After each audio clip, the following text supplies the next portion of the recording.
Good morning, students. How are you? Are you fine? Okay. I, Dhaval Sangani, once again welcomes you all in Saraswati Group of Education. Students, Standard 7th, Subject English, Chapter 5th, Quality, એટલે કે ગુણવત્તા, જેનો part 1 નો આપણે અભ્યાસ કરવા જઈ રહ્યા છીએ. Before I start my lecture, let's some recap of the previous lecture. Articles and conjunction, આ બે ટોપિક આપણે આફ્ટર દિવાળી પછી સ્ટડી કરેલો છે ગ્રામરમાં. How many types of article? There are two types of article, definite article and indefinite article. What is the definite article? Definite article એટલે શું? તો કે એ નિશ્ચિત આર્ટિકલ છે. ધનો યુઝ ક્યારે થાય એ આપણે જોયું હતું. કોઈ મહાસાગર, સાગર, નદી જે ખાસ હોય એની આગળ ધ આવે છે.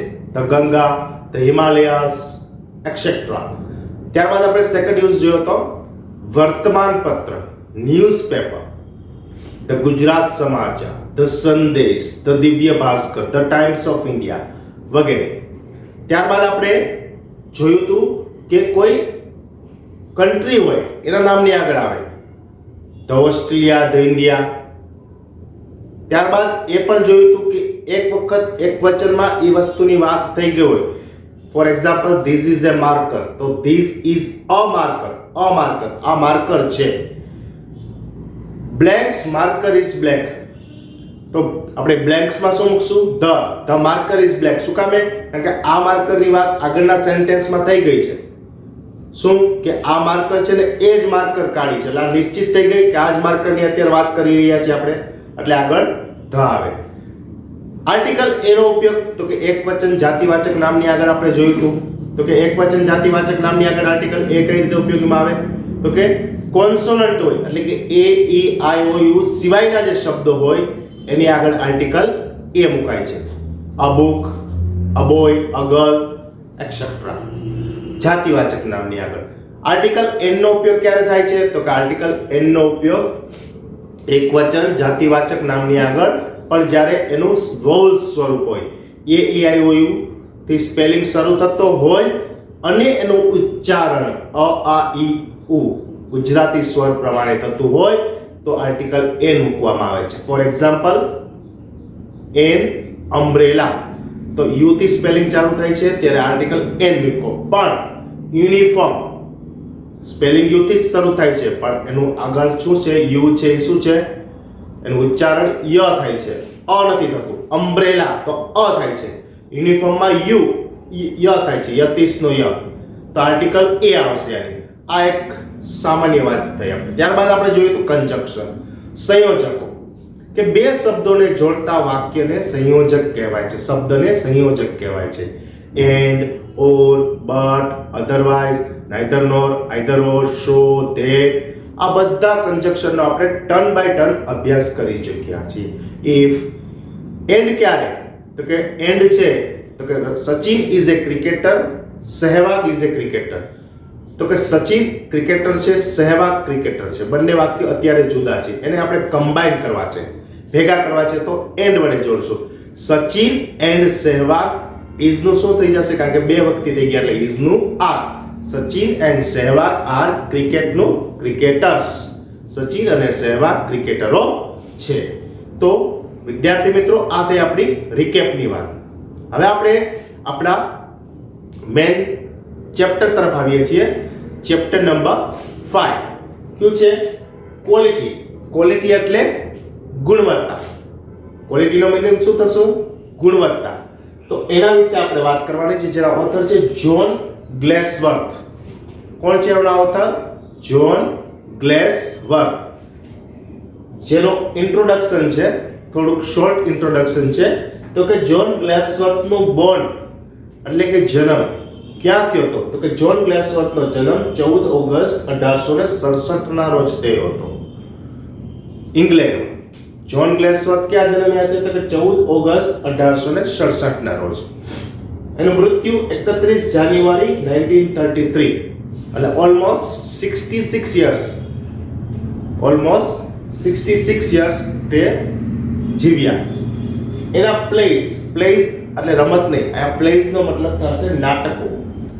એને ક્યાં ડ્રામામાં પોતાનું લેખકપણું આપ્યું છે, તો the first and the last, પ્રથમ અને અંતિમ, ધ સ્કીન ગેમ અને એસ્કેપ. આ ત્રણ એની બહુ જ ફેવરિટ પ્લેસ છે, જેમાં એને ખૂબ જ સારું એવું લેખન આપ્યું છે.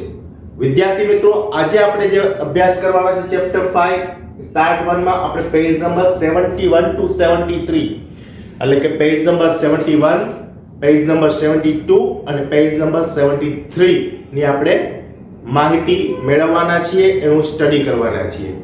આ ચેપ્ટર શરૂ કરીએ તે પહેલા આ 71 ટુ 73 માં જે હાર્ડ વર્ડ્સ એટલે કે ન્યૂ વર્ડ્સ આવેલા છે, જેના ગુજરાતી મીનિંગ્સ મેં તમને બોર્ડ ઉપર આપેલા છે, અને આપણે જાણકારી મેળવી લઈએ. શેના માટે પહેલા એની જાણકારી મેળવશું, કારણ કે એ જો તમને આવડી જશે તો તમને હું જે 3 પેજની ઇન્ફોર્મેશન સ્ટડી કરાવવાનો છું એ તમને બહુ જ સરળતાથી આવડી જશે. શૂમેકર એટલે કે ચંપલ અથવા બૂટ બનાવનાર, બરાબર. આપણે વ્યવસાયકારોની ભાષામાં કહીએ તો કોબલર એટલે મોચી. સ્કિલ એટલે કૌશલ્ય, કોઈ પણ વસ્તુ કરવાની આવડત હોવી. પ્રાઇડ એટલે ગર્વ, કોઈ પણ વસ્તુ ઉપર આપણને આપણી જાત ઉપર ગર્વ હોવો. ડિવોટ્સ એટલે સમર્પિત, જે પણ કામ કરીએ ને એ પૂરી સંપૂર્ણ ભાવનાથી કરીએ, એને જ આપણી મન છે આખું એમાં સમર્પિત કરી દઈએ. એક્સ્ટ્રીમ ખૂબ જ. યુથ એટલે યુવા. સર્ટન એટલે ખાસ. ડિસ્ટિંક્શન એટલે વિશેષતા, કોઈ પણ કામની સારામાં સારી વિશેષતા. સાઇન એટલે નિશાન, કોઈ નિશાની હોવી. મિસ્ટ્રીયસ એટલે કે રહસ્યમય. ફોર્ટનાઇટ એટલે 2 અઠવાડિયાનો સમય. ફોર્ટનાઇટ નો મીનિંગ શું થશે? 2 અઠવાડિયાનો સમય એટલે આપણે કહીએ ને કે 2 વીક, 15 દિવસ. પણ અહીંયા 15 દિવસ નહીં, પણ ફોર્ટનાઇટ એટલે 14 દિવસનો સમૂહ થાય. 7 to 7 14, સોમથી સન્ડે કરો, મંડે ટુ સન્ડે કરો તો 7 ડેઝ થાય. એમાં 2 અઠવાડિયા તો 7 × 2 એટલે 40, એટલે કે 2 અઠવાડિયાના સમયને ફોર્ટનાઇટ કહેવામાં આવે છે. સ્ટ્રેચિંગ એટલે ફેલાવવું અથવા ખેંચવું, સ્ટ્રેચ કરવું, બરાબર. આપણે જેમ ચીગમ હોય ને, ચીગમ કેમ સ્ટ્રેચ કરીએ, આપણે ખેંચીએ. ઓફુલી મુશ્કેલ. બિયર્ડ એટલે દાઢી, અહીંયા રેડ બિયર્ડની વાત આવશે, એટલે કે લાલ કલરની દાઢી છે જે શૂમેકર છે. આગળ આપણે જે જોશું. ટેમ્પરરી એટલે થોડા સમય માટે. હવે જો ટેમ્પરરી એટલે થોડા સમય માટે, તો એનું ઓપોઝિટ શું થાય વિચારો જોઈએ. હા, વહેલું છે. આપણે આ શબ્દોને રોજિંદા જીવનમાં ઉપયોગ પણ કરીએ છીએ. પરમનન્ટ. ટેમ્પરરી એટલે થોડા સમય માટે, ને પરમનન્ટ એટલે કાયમી. આપણે ઘણીવાર પૂછીએ ને કે તમે કાયમી છો કે ટેમ્પરરી છો, એટલે એનો મતલબ કે તમે નોકરીમાં ટેમ્પરરી એટલે તમને થોડાક સમય માટે નોકરીમાં રાખવામાં આવે છે, પછી તમને નોકરીમાંથી કાઢી મૂકશે, કે તમે પરમેનન્ટ છો, કાયમી તમને આ નોકરીમાં રાખવામાં આવશે. સ્ટીચ્ડ એટલે સિલાઈ. ગટર એટલે ખોખારો ખાવો, આપણે કહીએ ને ઉધરસ ખાઈ ને, હવે ખોખારો ખાવો. સ્ટેર્સ એટલે સીડી.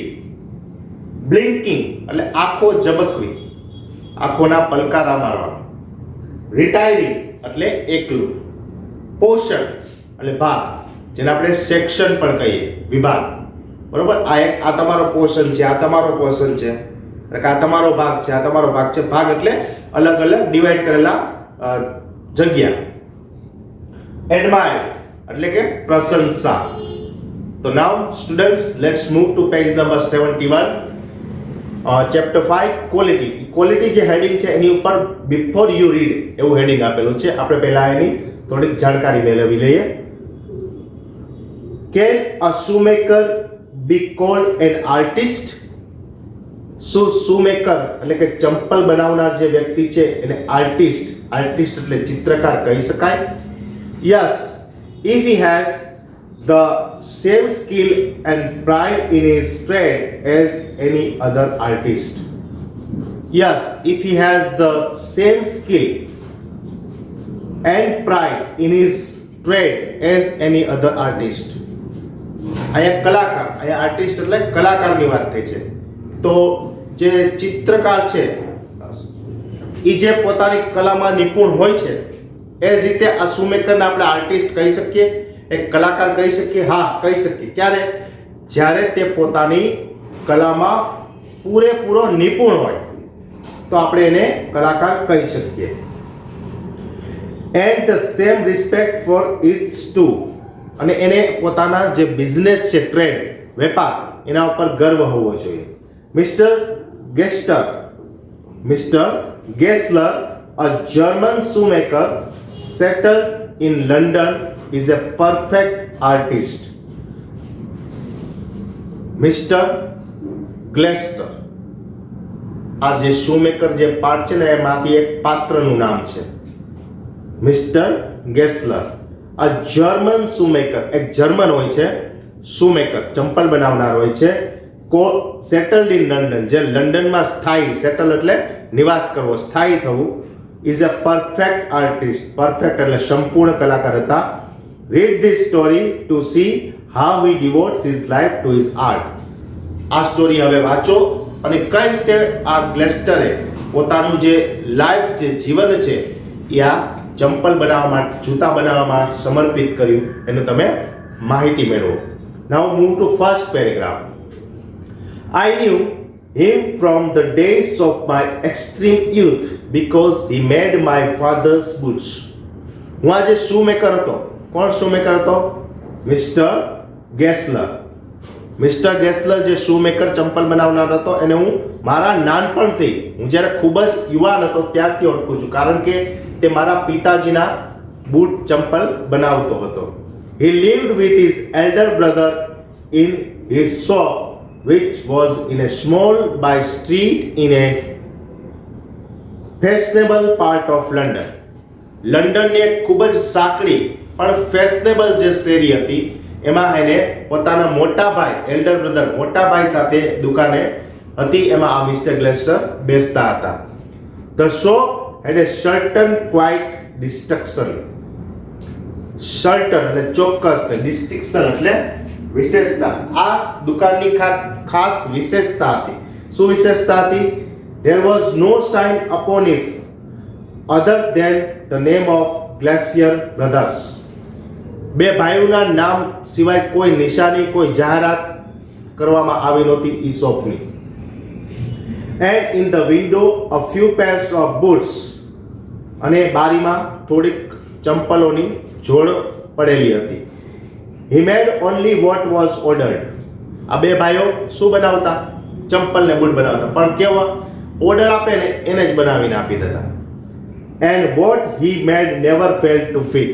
અને જે બનાવતા એ ક્યારેય કોઈને ફિટ ન બેઠું હોય ને એવું બન્યું જ નથી. એટલે કે ચોક્કસ માપનું અને સારામાં સારી ગુણવત્તાનું શૂઝ કે ચંપલ તેઓ બનાવતા હતા.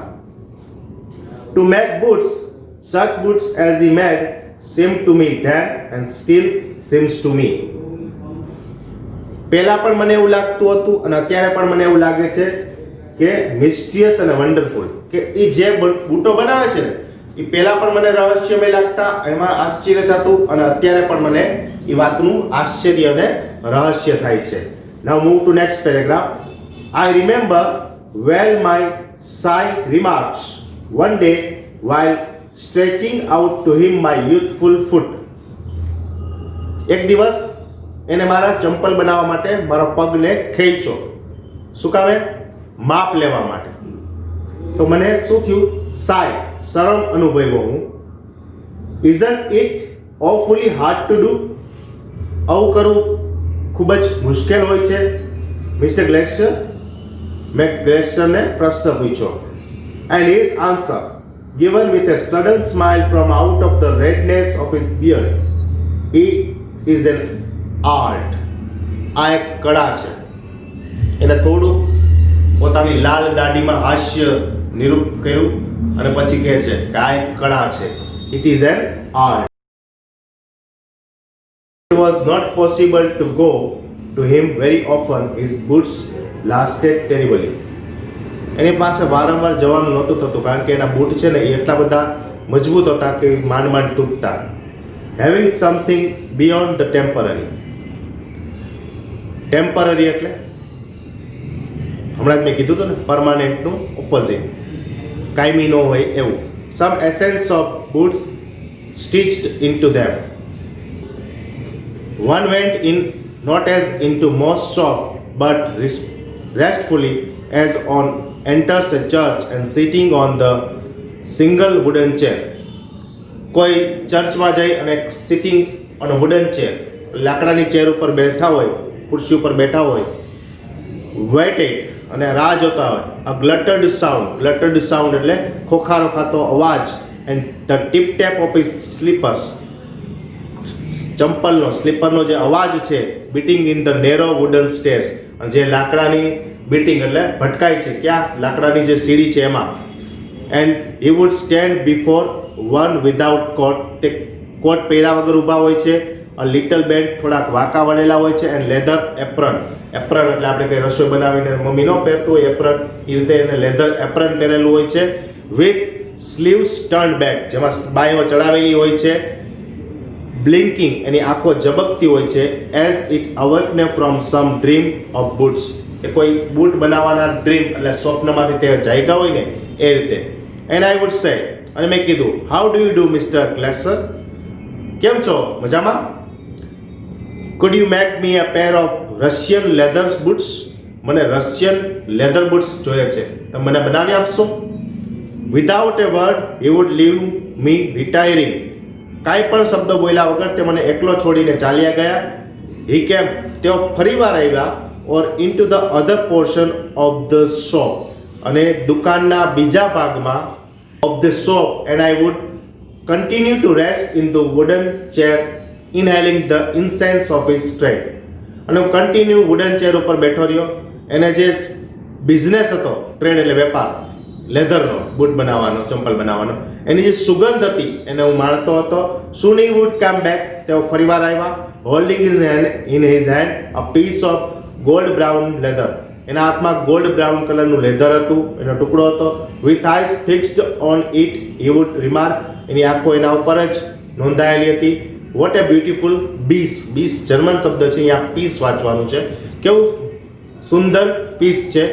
Van I do had admire it, મેં પણ એની વખાણ કર્યા, પ્રશંસા કરી. હી વુડ સ્પીક અગેન, તે ફરીવાર બોલે છે. વેન ડુ યુ વોન્ટ ધેમ, તમારા ક્યારે જોઈએ છે? એન્ડ આઈ વુડ આન્સર, અને હું ફરીવાર કહું છું, oh as soon as you conveniently can, તમને જ્યારે યોગ્ય લાગે ત્યારે. તમને એમ લાગે કેટલા દિવસમાં થઈ જશે, તમારી સગવડતા પ્રમાણે. કન્વિનિયન્ટલી એટલે સગવડો ભર્યું, તમારી જેટલી સગવડતા હોય એટલી. એન્ડ હી વુડ સે, અને તે મને કહે છે, ટુમોરો ફોર્ટનાઇટ, ફોર્ટનાઇટનો મતલબ થશે 2 અઠવાડિયાનો સમય. 2 અઠવાડિયાનો સમય એટલે મંડે ટુ સન્ડે, આપણે કેટલા દિવસ થાય? 7 days, એટલે 2 અઠવાડિયા એટલે 7 × 2 ઇઝ ઇક્વલ ટુ 14, એટલે કે 14 દિવસ પછી, આવતીકાલથી 14 દિવસ પછી તમે લઈ જજો. ઓર if he where is elder brother, જો એનો એલ્ડર બ્રધર એટલે કે મોટો ભાઈ હોત, I will ask my brother, આ બ્રધર છે, બ્રધર એ જર્મન શબ્દ છે, યા બ્રધર, તો હું મારા મોટા ભાઈને પૂછવું પડે. તો વિદ્યાર્થી મિત્રો અહીંયા સુધી એટલે કે 71, 72 અને 73 નો ફર્સ્ટ પેરેગ્રાફ સુધી આપણે અભ્યાસ કર્યો. આ સેશનના અંતે એક વર્કશીટ હશે. એ વર્કશીટમાં શું હશે તો કે સ્પેલિંગ હશે, જેમાં તમારે એના ગુજરાતી મીનિંગ્સ લખવાના હશે. તો તમે સ્ક્રીનશોટ લઈ લો. ઓકે, આ ગુજરાતી મીનિંગ્સ તમારે એકવાર તમારી HW બુકમાં ગુડ હેન્ડ રાઇટિંગ સાથે લખવાના છે અને પાકા પણ કરવાના છે. તો નેક્સ્ટ લેક્ચરમાં નેક્સ્ટ સ્ટોરી સાથે ફરી મળીશું. Thank you.